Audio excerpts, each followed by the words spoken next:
Hey YouTube, good afternoon to all of you. Thank you for watching. And I really appreciate everyone subscribing to the channel. I got like 120. Just last week I had 100. So that's awesome. That's really cool. Thank you so much for subscribing to my channel. And if you like this video and any others, please hit the like button and subscribe. I got many more videos coming. I've already made a bunch. And if you want to see anything, just comment below. But I wanted to tell you is the story I had today about a hard lesson learned, and it'll blow your mind. So watch this video. It's really cool. Maybe you'll learn something from it. But first, let me do a quick introduction. So up there on the red bike up front is John. He's got a Yamaha FJR 1300. And then right in front of me, behind John, is Reggie. He's got a Suzuki Hayabusa, 2009 Hayabusa. And then right here next to me is Dana. And he's got I think it's 2009, I think it's an 09 or maybe a 10, Kawasaki Concourse 14. And of course I'm on my Vulcan. But so we had an interesting day today. So we're gonna meet up at 8 a.m. and go riding, and we're gonna go up to Appomattox, Virginia. And I'll tell you a little story in just a minute about Appomattox. It's really cool. But we ended up having to change, and we're going out to Greenville, North Carolina, to this place called Wilson's Tavern in downtown Greenville. And they got good burgers and stuff like that. Anyway, so let me get to the story. So this morning we're gonna meet up 8 o'clock, and Reggie here was of course late. He's always late, but no big deal because we had all day. Appomattox is only 2.5 hours away. But anyway, so Reggie's bike doesn't start up when we're gonna take off, and we found out his battery's dead. It's really weird. He rode his bike here, no problem. Goes to start it, doesn't start. It's dead. So John and I, we go up to the local auto parts store, and I'm going to throw their name out there because I think people should know. It's called Advanced Auto. And I think there's an Advanced all across the country. I'm not sure, but definitely on the East Coast. And so we go up there, and they have a battery. We get the battery, go back, install it, it's dead. No power. Zero. Won't even power the dash on. We're like, what the hell? So we get on the bike, take it back, and then the guy says, oh yeah, those batteries are not charged. I'm like, what? Yeah, they're not charged.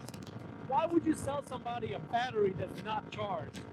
Obviously, if I'm buying a battery, it's because mine is no good. So they don't charge their batteries. So when you buy a brand new battery, it's not charged. It's dead. It's useless. Just like my old battery. Useless. What good does it do a customer to buy a battery that's dead? Then he says, well, we have these platinum batteries. Those have the charge on them. Okay, so we get a platinum battery. There's one problem. It's an inch taller. It's the same width and all that, but it's taller by an inch. So we're like, uh-oh. I don't know if that's going to be a problem or not. So we find a battery. We go back. Reggie's still in the parking lot. Dana's hanging out with him. So we put the battery in, and it's got power. Everything's good. We go to put the seat back on because on the Hayabusa, the battery is underneath the driver's seat, like on most bikes. But what I didn't know was that on the Hayabusa, the seat actually holds the battery in. Unlike a lot of bikes where there's some sort of strap or something to hold the battery in place, the Hayabusa, the seat, the bottom part of the seat actually sits on top of the battery and pushes down on the battery. So that's what holds it in place. Well, because it was an inch taller, now the seat won't fasten. You can't install the seat. I'm like, who in the hell? So anyway, now we can't install the seat. So then we just put the seat on top of the bike, and Reggie arrives at it real slow up to the motorcycle place. There's a Suzuki dealer about 15, 20 minutes away. So we rode up to Suzuki, and Reggie bought a battery there, put it in. He's just going to have to return the old one. Or I mean the new platinum battery that doesn't fit. Anyway, so we got it going, and now we're actually on the way. And it's already 12:15, and we were supposed to leave at 8 o'clock in the morning. So this pretty much ruined our trip to Appomattox, Virginia. And by the way, for those of you that don't know, if you're a history buff or you like history, or you just find it interesting, I didn't know this till recently, that Appomattox, Virginia is where the Civil War ended. What I mean by ended was it was the last big battle of the Civil War. It's called the Battle of the Appomattox. And I guess that's where General Robert E. Lee surrendered to Ulysses S. Grant in Appomattox. And I guess at the courthouse there, they have like some paperwork, like the official documents that was the surrender documentation where they actually did all the paperwork, so to speak, for the official surrendering of the South to the North. And so anyway, we were going to ride up there. Dana's a big Civil War history buff. He likes that stuff. So we're going to ride up there and take photos. I guess it's really cool down there. The downtown part is kind of historic and scenic. Anyway, so we were going to ride up there, but that got canceled because it's too far away to go there today. If we started at 8 o'clock, it wouldn't have been bad, but it's too late to go there now. So now we're going to ride to Greenville, North Carolina, which is only about an hour and 15 minutes, hour and 10 minutes. And it's kind of boring because it's all like two-lane highway like this. The one going up to Appomattox, we would have took a little bit more scenic back roads. Not real scenic, but better than this highway.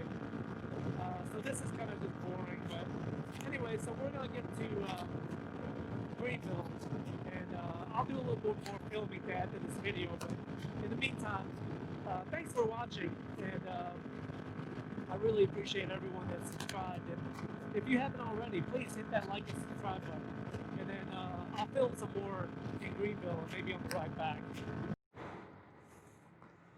So, wonderful lunch at Winslow's Deli, Tavern, Market, whatever you want to call it, in Greenville. And great burger and the 4 bikes. Got the FJR 1300, my Vulcan S. Got the Hayabusa and the Kawasaki Concourse 14.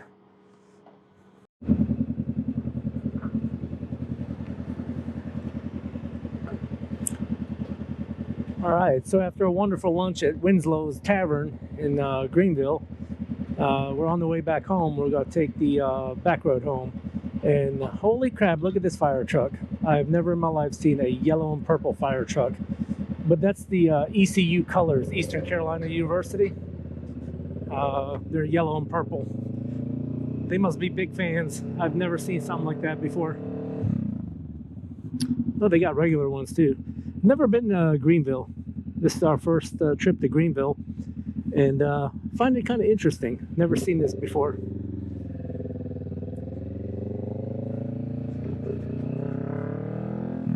And I forgot to put my gloves on, so shoot. It's all right. Next stop, I'll put it on. But anyway, so I'm gonna take the back roads home because we don't want to take the highway. Because the highway sucks. It's boring. Nothing to see.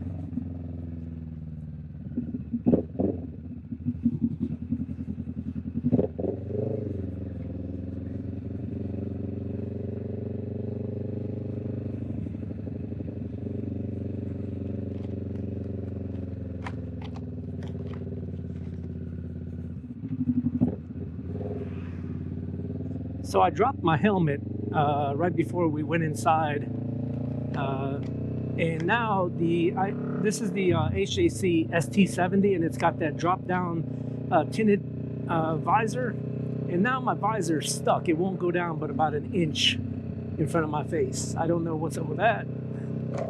Ever since I dropped it, it doesn't work.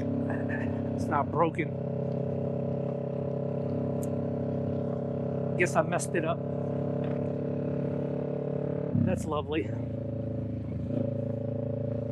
I didn't think it hit that hard. It just fell. I had it sitting on the seat of the motorcycle, and then I went to take my backpack off, and I slung it over my shoulder. And as I slung it over my shoulder, it hit the helmet, and the helmet just fell on the ground.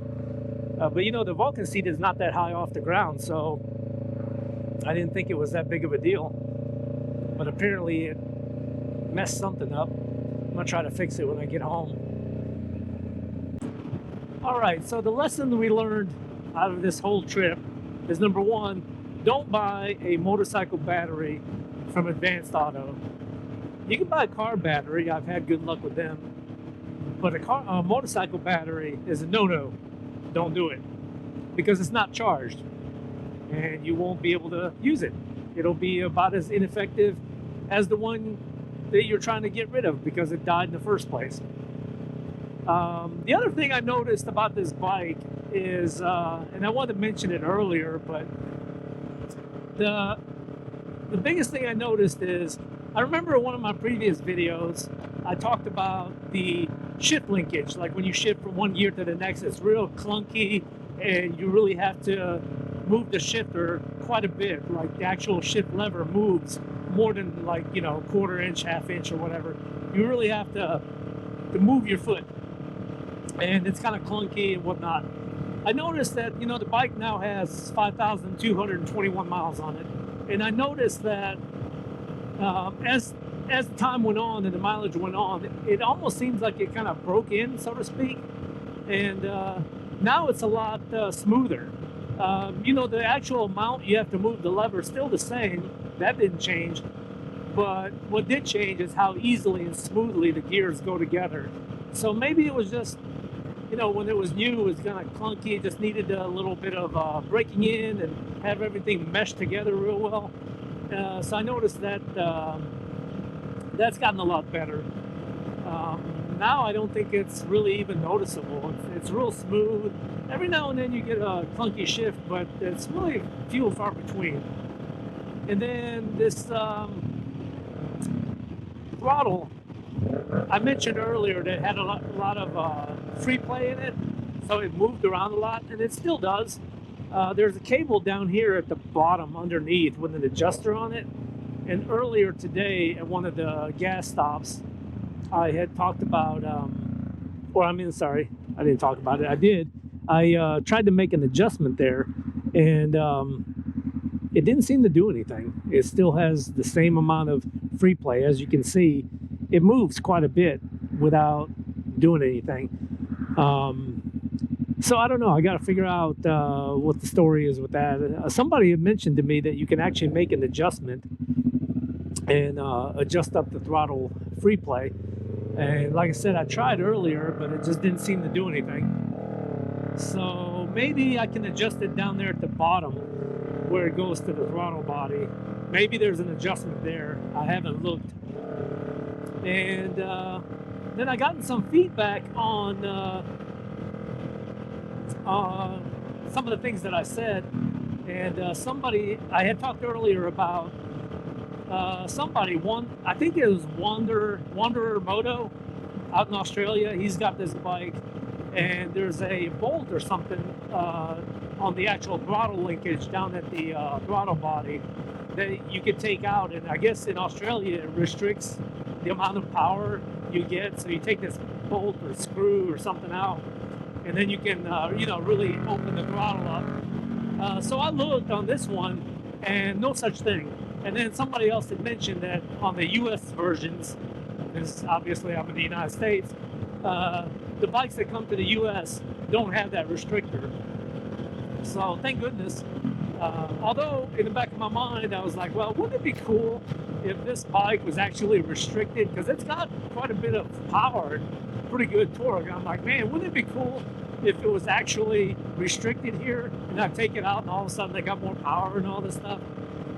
That would be awesome, but unfortunately no. But again, I'm not saying that this bike doesn't have power. It's got plenty of power, plenty of torque, enough to have fun with and have a good time on. So yeah, there's that.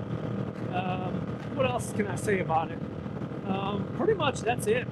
I've already talked about the things I like and don't like, and if you haven't seen those videos, go back and check them out. Give me a thumbs up on them. And some thoughts about it, I've already made that video. Some of the things that I think about it, and I already did like a video on how much power it has and what I think about it. So I'm not going to get into all that. And then somebody asked me about modifications. Well, I already done a modifications video. If you haven't seen that, go back and check it out. But overall, It's a great bike, and one of the last things now it comes to mind. But one of the last things that I want to say about it is, so we left this morning later than we had planned on leaving for the ride, but we left this morning and the bike had 5,001 mile on it because I changed the oil on it yesterday, and I remember looking at it and it had 5,001, and right now it's got 5,225. So I went 224 miles so far today, and right now I'm about I don't know, 10, 12, 13 miles from home. So I'm gonna end up going about 237 miles or so, roughly, give or take a couple.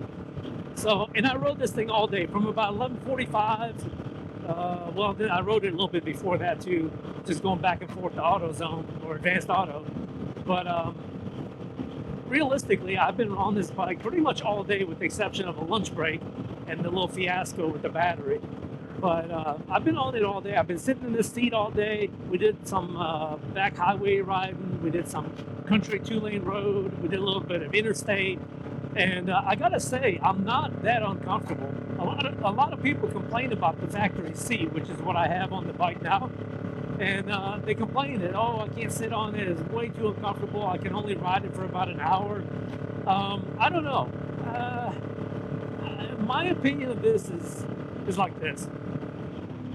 You know how one person, you buy a couch or a love seat or whatever, a chair, and one person might think it's very comfortable and the next person sits in it and says, it's all right. I have a feeling that motorcycles are the same way. You know, one person can get on it and say, yeah, it's all right. And one person can get on it and say, it's pretty comfortable in my book. So I guess what I'm saying is, I don't know. To me, it's not that uncomfortable.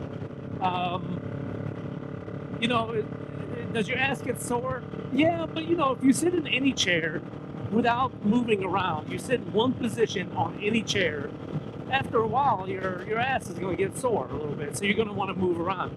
You move around in any chair you sit on. On a motorcycle, you don't really do that. You just kind of sit in one spot, especially if you're riding long distance and you're not taking breaks or anything like that, and you're not on twisties like on a sport bike, because, you know, on a sport bike, you kind of slide your body around a little bit, this, that, and the other. But on this one, you're just kind of cupped into the seat, so realistically, you're sitting in one position. With the feed-forward controls, you can't stand up.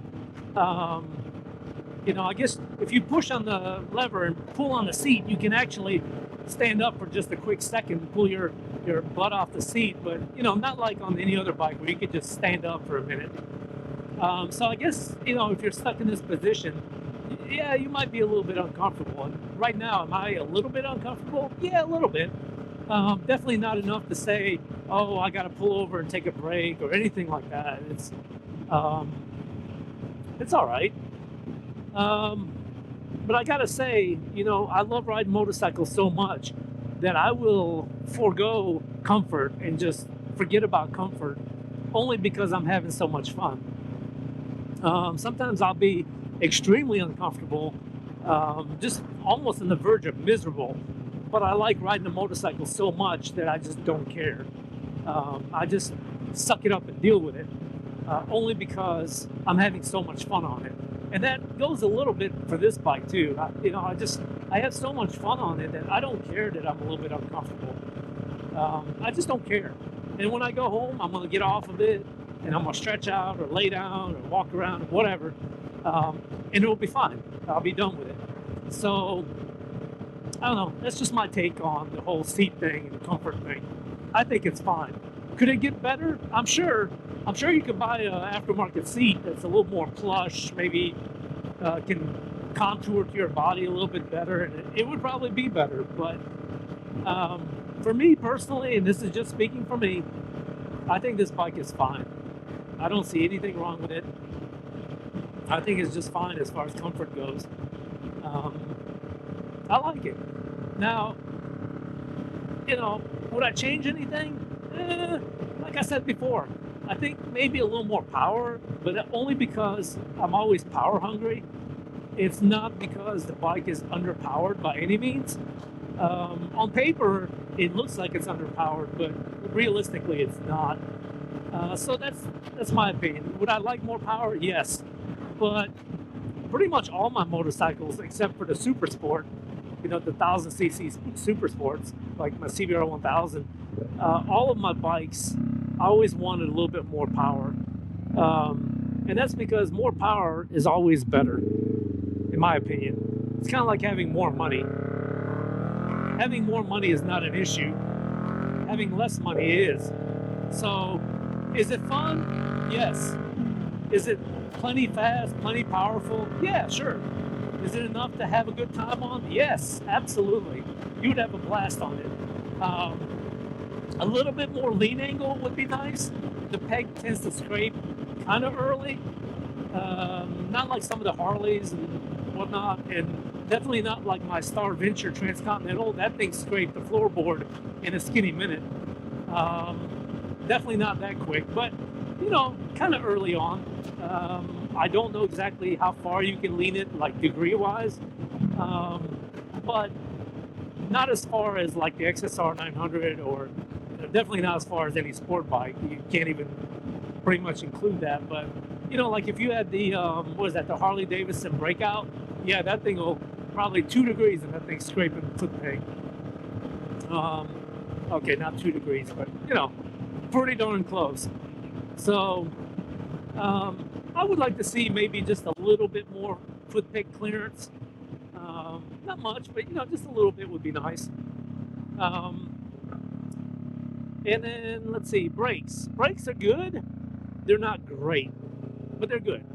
The rear brake, believe it or not, for some weird reason, is actually heck of a more powerful than some other bikes I've had. Some bikes, you hit the rear brake and you barely know that you did anything. It's almost like it's useless. This one is pretty good, and I'll do a quick demo right after this turn, but I'll just hit the rear brake, and I'll show you there's nobody behind me, but watch. Pretty good. Pretty darn good. I thought I was in a higher gear and I went down to first. Anyway, it's pretty good. For a rear brake, it's pretty good. The front brake is good. It's not great, but it's good. I did a little bit of foolishness today while we're out riding. I purposely locked up the back end and laid down a nice long skid mark. Why? Because it's fun and I like it. I don't do it often because I don't want to wear out the tires. But in the springtime, I plan on putting some Pirelli Angel GTs on it. So it really doesn't matter if I wear them out a little bit quicker now, because with winter coming up, it's fine. So I'm gonna put some new tires on it anyway. But yeah, so I was doing that. But anyway, so because this bike doesn't have ABS, it's not the ABS version, I can lock up the back brakes, and it does a nice long skid and burns rubber a little bit. You can smell that burnt rubber and it get that skid sound going, which is kind of fun. And you lay down a big long skid mark in the roadway, especially when you got a road like this where it's real smooth like asphalt. That's kind of nice. Kind of being stupid, but anyway, so that's fun. But the front brake is good. I think it's good enough. I don't think it's weak or anything like that, but it's no Brembo Stylema, Ducati brakes or anything like that, but it's all right. And then the steering is good, the handle's good, the bike doesn't feel heavy at all, by no means. So anyway, I think it's a pretty good bike, and it's a hell of a lot of fun. You can have a heck of a good time on it, and be reasonably comfortable, for being on a motorcycle. I think my personal opinion is it's one of the more comfortable bikes. I'm sure there's better out there, like my Star Venture Transcontinental. That thing is pretty much like sitting on your recliner in the house, and you could ride that thing all day till you're blue in the face and you still be comfortable. This one is just it's okay. So anyway, that was my day. Didn't get to go to Appomattox, Virginia. That's too bad. That would have been nice. Didn't get to do any of that, but it's all right. another time. And I guess that'll sum it up for today. I'm almost home. 5,233, and I'm about 5 miles from home. So yeah, about 237 miles roughly today. Not bad, not bad. Um, anyway, if you like this video, hit that thumbs up and subscribe to the channel. And I guess I'll see you guys on the next video.